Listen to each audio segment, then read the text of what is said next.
It starts innocently enough.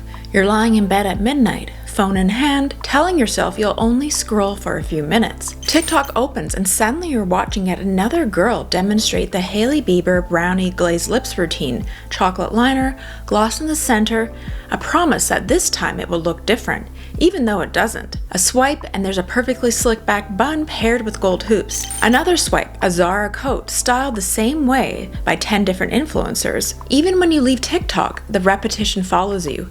Netflix recommends the same reboots. Fashion brands resurrect Y2K trends you swore you left behind in middle school. Even music, once a marker of rebellion, arrives algorithmically tailored, eerily familiar before the first chorus even hits. Why does everything feel like deja vu? It's not just the trends, it's not just TikTok, it's us. Somewhere along the way, authenticity, that elusive promise of being unique, of being real, of being you, was transformed into something else. It became the very thing we outsource, replicate, and perform. What was once messy and individual is now packaged into templates, replicated endlessly across feeds until individuality blurs into uniformity. And the question we have to ask is this: if everything is imitation, if every aesthetic has a starter pack, if every real moment is curated for the camera, can anything still be called authentic? This video is not just about trends, it's about the collapse of individuality in the age of replication. We'll explore how algorithms reward sameness, how authenticity itself has been commodified, how femininity has been reduced to starter packs, and why so many of us are starting to crave something real again. Because maybe authenticity isn't gone. Maybe it's just been buried under filters, hashtags, and repackaged versions of being real. And maybe the most radical thing left to do is live a life that can't be copied.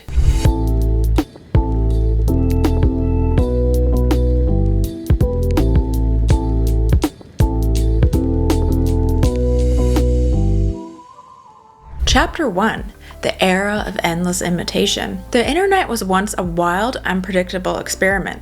Early YouTube felt almost homemade. Grainy footage of Jenna Marbles ranting into a webcam about the absurdities of daily life. Michelle Phan quietly teaching eyeliner tricks with drugstore products.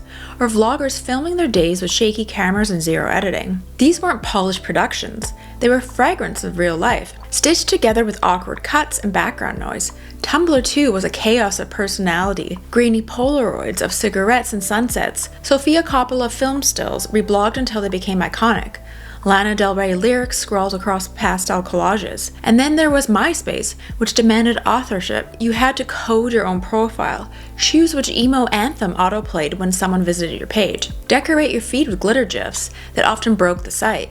It was messy, chaotic, sometimes cringeworthy, but it was distinctly yours. And now the internet feels less like an art project and more like a factory line.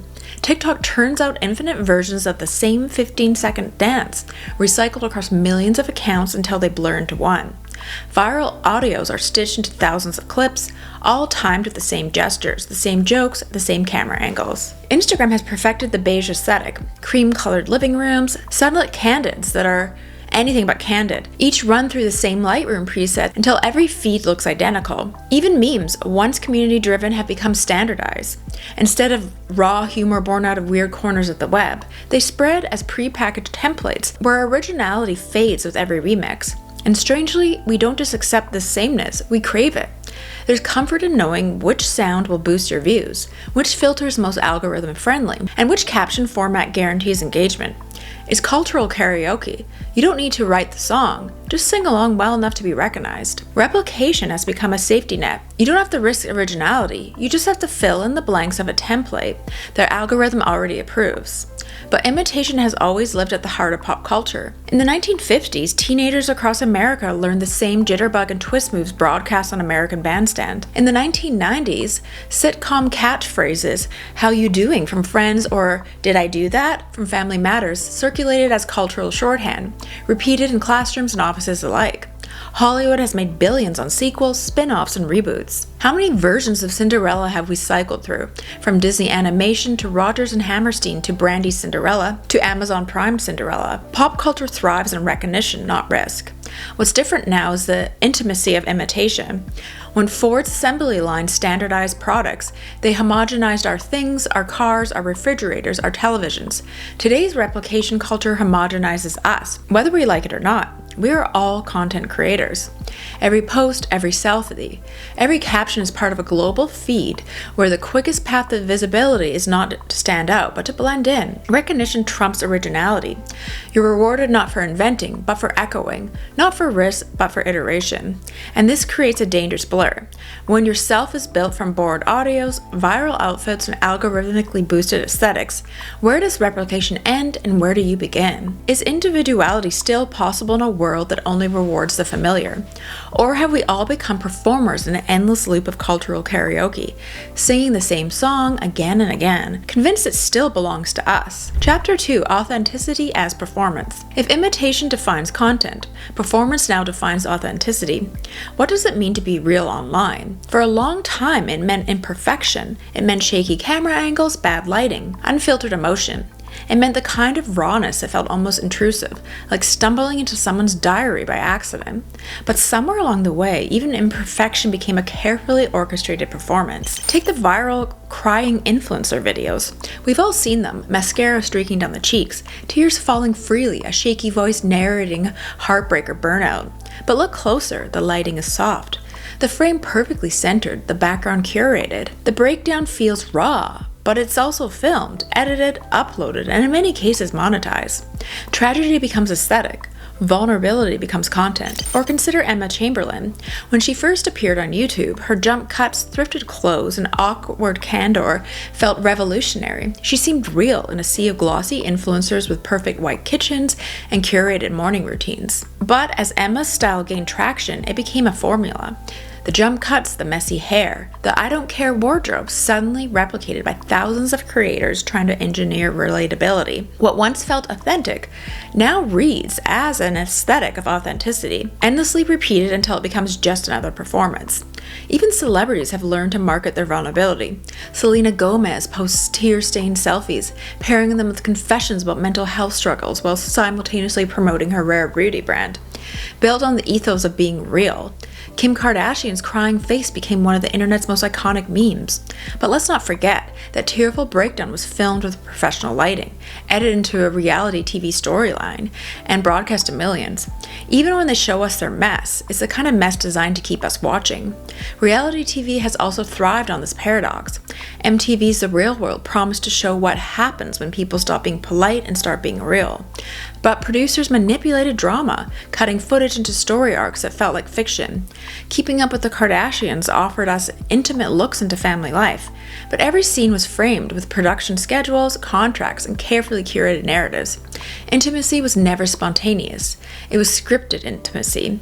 And this cycle of commodifying authenticity is not unique to the digital age. In the 1960s counterculture rebellion, tie-dye, flower crowns, fringe leather was quickly absorbed into mainstream fashion, sold in department stores as authentic rebellion. In the 1970s, punks, ripped jeans, safety pins, and DIY chaos became mass-produced at Hot Topic, losing the very anarchic spirit that made it powerful. Even the grunge movement of the 1990s, rooted in apathy and rejection of consumerism, was polished and sold back to teenagers by glossy fashion magazines.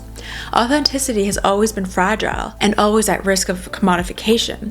But what makes today different is the speed, where it once took years for a rebellion to be absorbed into commerce. Social media can turn vulnerability into product overnight. Messiness is now a marketing angle. Crying becomes a branding strategy. Relatability has become its own aesthetic, messy enough to feel real, but polished enough to be palatable. And this creates a paradox. When an influencer cries on camera, when a celebrity posts their messy morning on their unedited selfie, it might very well be sincere, but sincerity and performance now live in the same frame. The audience can no longer tell the difference, and maybe that's the point. Maybe we don't even want to tell, because in today's attention economy, the most authentic thing you can do is to perform authenticity itself. Chapter 3, Femininity and the Starter Pack Problem. If authenticity is dead, femininity may be its most obvious casualty. On TikTok, femininity doesn't unfold through slow experimentation or personal ritual. It arrives in neat, algorithm-friendly packages, a carousel of identities, each marketed as self-expression, yet all designed for mass replication. There's the clean girl, hair slicked into a bun, hoops in her ears, glazed skin courtesy of Charlotte Tilbury, sipping an iced matcha latte. The coquette, ballet flats, lace-trimmed camisoles, pink bows threaded through hair, cheeks stained with pastel blush.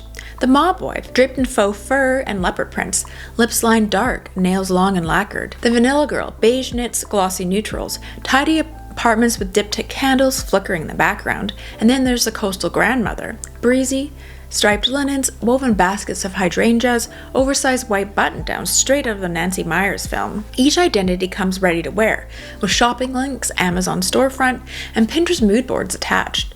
The process is seamless. Pick your template, buy the pieces, and step into your new authentic self. Self-expression has been transformed into a form of subscription.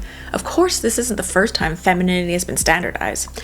In the 1950s, glossy magazine ads sold the image of the perfect housewife, vacuuming in pearls, smiling in lipstick, her femininity defined by domestic charm and cheerful submission. In the 1980s, the pendulum swung in the opposite direction. Shoulder-padded power suits promised liberation, femininity reimagined for the corporate boardroom.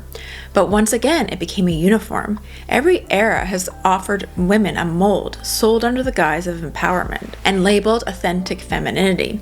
What makes the TikTok era unique is the speed. Where past ideals lingered for years, even decades, these digital templates rise and fall in weeks. By the time you bought the ribbon for your coquette bow, or tracked down the mob wife fur coat, your mob wife phase is already gone. The algorithm has already moved on. What arrives with the promise of individuality becomes instant uniformity, and something even more valuable is lost in the process: ritual. Once femininity wasn't just about objects, it was about the private, tactile acts of becoming. Lipstick applied before the date wasn't just cosmetic, it was a moment of anticipation. Choosing fabrics for a handmade dress, laying out the outfit on the bed, or even arranging flowers on a dinner table. These were gestures of intimacy, ways of shaping identity with your own hands.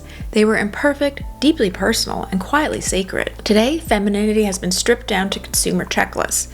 Instead of cultivating style through trial and error, women scroll through what you need for the coquette aesthetic, or Amazon must-haves for the clean girl look. Instead of savoring the ritual of getting ready, we watch sped-up Get Ready With Me videos, where the process is reduced to steps and products.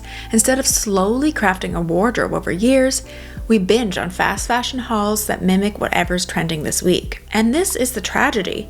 It's not just sameness, it's the erasure of intimacy. The slow relationship women once had with self-presentation has been replaced with a one-click order fulfillment. The freedom to become has been outsourced to starter packs that will tell you who you are before you've had a chance to discover it yourself. What was once stitched, chosen, and assembled with care is now delivered in 2-day shipping. Now we don't build, we subscribe. Chapter 4: Algorithms as Identity. Here's the unsettling truth. Most of us don't even decide who we are anymore. The algorithm does. Spotify crafts playlists that claim to know your mood before you even know your own mood. Pinterest fills your boards with dream weddings and kitchen remodels you never consciously searched for. TikTok tells you which aesthetic you belong to: coastal grandmother, indie sleaze, clean girl, before you even had the chance to experiment. Netflix recommends your next obsession, often before you realize you're craving a distraction. Our identities are no longer built in solitude. They are curated in real time by invisible systems designed to anticipate, predict, and shape our desires. And the strangest part? We don't resist, we welcome it. Algorithms feel intimate, like friends who know us better than we know ourselves. They offer us the comfort of recognition. Yes, that is me. Yes, that's exactly what I like. But what feels like revelation is actually training. Algorithms don't uncover our identities, they manufacture them. It wasn't always like this. In the past, identity demanded authorship. Keeping a diary was an act of self-construction. You had to sit down with your own thoughts and decide what mattered enough to write down. Bedrooms became shrines of identity. Walls plastered with posters, magazine clippings, fairy lights, mementos, curated not for the audience, but for the self. Even the early internet reflected the spirit of authorship. MySpace forced you to code your own profile. Pick the song that autoplayed and arrange your top 8 friends in a hierarchy that found both petty and profound. Tumblr was a patchwork quilt of obsessions, blurry Polaroids, angsty poetry, endless reblogs stitched into a portrait of your soul. Live journal confessions were unpolished, messy, often embarrassing, but deeply yours. These digital identities were imperfect, but they were authored. Contrast with that today. TikTok and Instagram hand you pre-curated aesthetics. Pinterest recommends styles and moods you didn't choose. Spotify feeds you new songs in the exact genre you already like, narrowing rather than expanding your taste. The danger of this passivity is subtle. When your personality is algorithmically curated, you begin to doubt your own instincts. Do you love that song because it resonates with you, or because Spotify inserted it into your daily mix 3 times until it's stuck? Do you want the jacket because it expresses something about you, or because TikTok convinced you the mob wife winter is the season's aesthetic? Do you dream of a rustic Tucson wedding because it's yours, or because Pinterest has been quietly projecting the fantasy into your brain for months? Philosophers predicted this collapse long before TikTok. In the 1960s, Guy Debord described the society of the spectacle, where authentic experiences are replaced by images and representations. Jean Baudrillard took it further with the concept of simulacra, copies without originals, realities that exist only as endless mirrors of one another. What are TikTok aesthetics if not simulacra? They don't originate anywhere. They are simply copies of copies, endlessly recycled until we can no longer tell what the real version ever was. Pop culture has dramatized this dilemma for decades. In The Truman Show, Jim Carrey's character lives in a reality completely fabricated for him. His preferences, relationships, even his environment scripted for an audience. He doesn't realize his desires are not his own until it's too late. Black Mirror repeatedly warns us of the dangers of lives curated by technology. Simulations that anticipate our every move. Apps that replicate love, grief, and memory until nothing feels real anymore. Even Euphoria, with its glitter-streaked faces and stylized aesthetics, is an example of identity filtered through the visual logic of the algorithm. Teenagers watching themselves become content. And so we arrive here, in a culture where identity has become both a product and a performance. Curated not through authorship, but through algorithmic suggestion. This isn't just the death of authenticity, it's the outsourcing of selfhood. The quiet surrender of who we are, handed over to systems that are less interested in our individuality than in our predictability. And the more we let the algorithm decide for us, the harder it becomes to answer one haunting question. What do I actually want outside of what I've been told to want? Chapter 5, the yearning of something real. And yet, despite the copy-paste culture of aesthetics, despite the algorithm deciding our tastes, there's a deep cultural hunger for something raw, something imperfect, something that's real. Disposable cameras and 35mm film, once abandoned to thrift stores, are now prized again for their unpredictability. The light leaks the grain, the way a shot can be ruined by a shaky hand. Unlike iPhone photos, which can be edited, filtered, and polished to perfection, film is beautifully uncontrollable. Its flaws feel like a proof of life. The same impulse drives the revival of indie sleaze. After years of beige minimalism and curated clean girl aesthetics, Gen Z is turning to a messy flash photography, smudged eyeliner, and American Apparel tube dresses, and Tumblr-era chaos. It's not just about looking polished, it's about looking alive, looking unbothered, looking a little bit undone. It's a rebellion against perfection, even if it's messy by design. Filmmakers like Sofia Coppola have become aesthetic lodestars in this yearning for the real. Movies like The Virgin Suicides, Lost in Translation, and Priscilla are drenched in imperfection, grainy light, lingering silences, and hazy stillness. Coppola captures moments that feel both ordinary and transcendent, proof that beauty can live in the quiet. Unpolished fragments of life. Clips from her films circulate endlessly on TikTok, repurposed into aesthetic edits, ironically transforming these meditations on imperfection into curated trends. Even in our quest for authenticity, we aestheticize it. The rise of authentic vlogging follows the same pattern. Gone are the hyper-edited YouTube montages of European vacations or luxury shopping hauls. In their place, shaky clips of people cooking dinner, folding laundry, or walking alone at dusk. These videos offer the illusion of intimacy, of being invited into someone's unfiltered life. But of course, even these casual vlogs are curated, edited, and soundtracked. Authenticity once again becomes a style.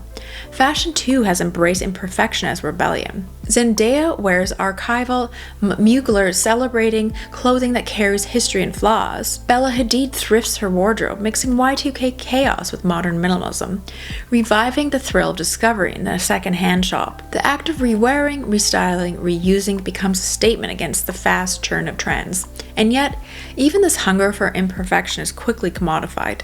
The offline girl aesthetic, meant to symbolize rejection of the digital gaze, has become its own digital trend. Think linen dresses, sun-dappled books, lo-fi Polaroids of someone lounging by a window with no phone in sight. There are now hashtags, starter packs, and curated Amazon wish lists for how to look offline. Slowness becomes a brand. Even authenticity itself becomes aestheticized. Still, the craving behind all of this is real. People want imperfection. They want unpredictability, risk, and vulnerability. They want to feel that their lives are not just templates repeating endlessly on the feed, that they are not just actors following a script already written for them by the algorithms. And maybe that's why small acts feel radical now, writing a letter by hand, keeping a private messy journal, cooking a meal without photographing it, wearing an outfit that's out of trend but meaningful to you, making art that no one else will ever see. These aren't just acts of aesthetic rebellion, they're existential rebellion. Because in a world that demands performance, even the smallest private act feels like a reclamation of self. And maybe that's where authenticity lives now. Not in originality, not in performance, not in aesthetics, but in imperfection. In the moments that slip through the cracks, uncurated and unrepeatable. So is authenticity dead? If we're talking about the version we're sold, the glossy promise of originality, uniqueness, rebellion, then yes, that kind of authenticity has been flattened, packaged, and sold back to us in starter packs and trending audios. It has been copied so many times it no longer feels like it belongs to anyone. But perhaps authenticity was never about being original at all. Perhaps it was about intention. Because if you step back, you notice something. People are not searching for novelty. They're searching for meaning. The hunger we see for film cameras, for messy vlogs, for vintage clothes, for handwritten notes. These are not attempts to stand out. They are attempts to feel, to reclaim the slowness and imperfection that the algorithm cannot replicate. We live in a world that rewards recognition over risk. To echo is safer than to invent. To fit the template is easier than to stumble your way towards something new. And yet deep down, we all know that the most meaningful moments of life come from the unplanned, the unpolished, and the unrepeatable. Think of it, the nights you remember the most aren't the ones you captured perfectly on Instagram. They're the ones that went slightly wrong. The rain that ruined your outfit, the dinner that burned, the laughter that came from nothing at all. They're imperfect and that's why they matter. Authenticity then isn't about performing relatability online. It isn't about looking real for the feed. It's about living in such a way that not everything can be translated into content. Maybe it's choosing to do something without recording it. Maybe it's keeping a journal that no one else will ever read. Maybe it's wearing something because it makes you feel alive, not because it fits a trend. Maybe it's daring to create badly, to make art that isn't optimized for virality, to write something that doesn't need an audience. Because what if the most radical form of authenticity left is simply privacy? To live parts of your life unshared, unseen, uncurated. To let some things belong to you. And the irony is that algorithms thrive on predictability. They want you to be legible. They want everything to be in a category, easy to sort into boxes: clean girl, coquette, mob wife, indie sleaze. But real life is not like this. You are messy, contradictions, shifting moods, clashing tastes. You can love Lana Del Rey and Taylor Swift and Metallica all at once. You can wear ribbons in your hair one day and leather jackets the next. You can be coquette Monday and coastal grandmother Friday. The algorithm wants coherence, but authenticity thrives in chaos. So maybe authenticity isn't dead. Maybe it's just harder. It requires resisting the templates. It requires living in ways that are less efficient, less optimized, less visible. It requires risking being misunderstood, unseen, and irrelevant. And maybe that's the point. Because in an era where everything is performance, to live unperformed is an act of rebellion. In a culture where identity is manufactured by algorithms, to author your own self, even imperfectly, is radical. In a world where intimacy is commodified, to keep something private is revolutionary. So I'll leave you with this. What would your individuality look like if you stopped performing it? What would femininity look like if it wasn't dictated by starter packs? What would creativity look like if you weren't chasing an algorithm? And what would you be if you gave yourself permission to be messy, unrepeatable, and unseen? Because authenticity isn't dead.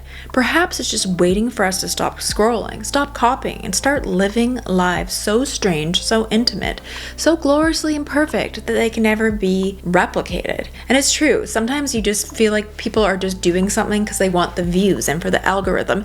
And then every time you're living your life, you're constantly filming and documenting it for the algorithm. So let me know your thoughts on this. I mean, it all is exhausting when everything becomes the same, everyone looks the same, everything feels the same, movies, everything. It is a crazy world how just things move so fast now. It's kind of like the Ferris Bueller's Day Off quote. Life moves pretty fast, so if you don't stop to look around, you may miss it.